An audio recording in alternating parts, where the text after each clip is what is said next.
There's a certain level of wealth and accumulation that is unearned, right?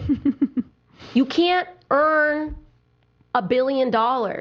That's right. You just can't earn that. That's exactly correct. You can get market power, you can break rules, you can do all sorts of things. You can abuse labor laws, you can pay people less than what they're worth, but you can't earn that, right? That's right. And so you have to create a myth that since you didn't earn that, you have to create a myth of earning it. Okay.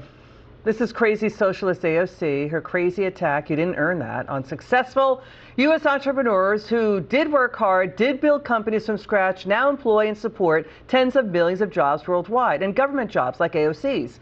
Just 5 companies, Walmart, Amazon, FedEx, Home Depot, Berkshire Hathaway, the men who started them, now billionaires. They employ more than 5 million worldwide, support tens of millions more jobs through supply chains, market channels. Let's bring in Forbes Media Chair, Editor-in-Chief Steve Forbes. Steve, what do you make of this? What job does socialist communists like AOC create? All they want to do is get power, and the way they do it is by trying to stir up hate, envy, and division. They know they can't win on most issues, so they try to stir up people's jealousy and envy and things like that.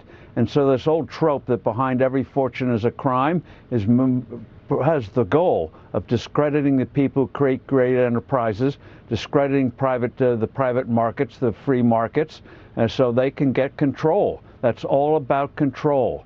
And so they can't do it in the honest way. They do it by tearing people down rather than enabling people to build. Yeah, she's demonizing. So that's demonizing. She's trying to morally justify the government confiscating what people worked hard to create. I mean, Jeff Bezos created Amazon, delivers low-cost goods within hours to millions of working Americans every day. Elon Musk, reusable rockets, electric cars. Steve Jobs created Apple and made the iPhone, more devices. Billions benefit from that daily worldwide.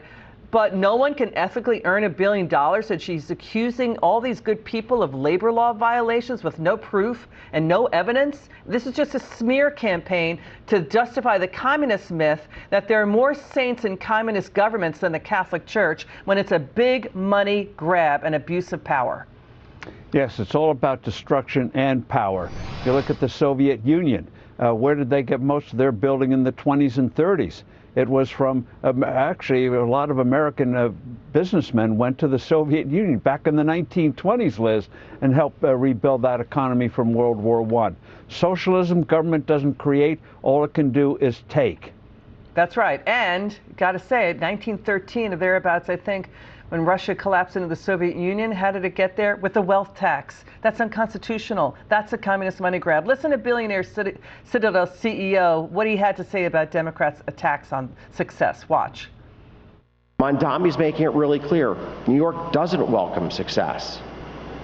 Are these states trying to push away from their populations those who really do believe in the merits of capitalism, the merits of a free society, the importance of education? I mean, to me, it feels like Illinois has been very successful with this undertaking. If you've opposed J.B. Pritzker, you probably left by now. You've had enough. It's just not worth it every day. What did it feel like in Chicago with J.B. Pritzker as governor? It felt like being a salmon swimming upstream to die. At what point did Democrats start rejecting chasing the American dream, building things, success? I mean, there's a wealth transfer, $2 billion to red states from blue states right now happening. At what point did this start?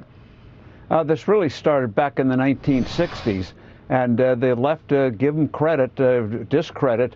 They worked hard to take over institutions, take over the schools and things like that. So we need to build up creators and not these destroyers. Hope the American people see through it. Got it, Steve Forbes. Thank you so much. We appreciate you. Now listen to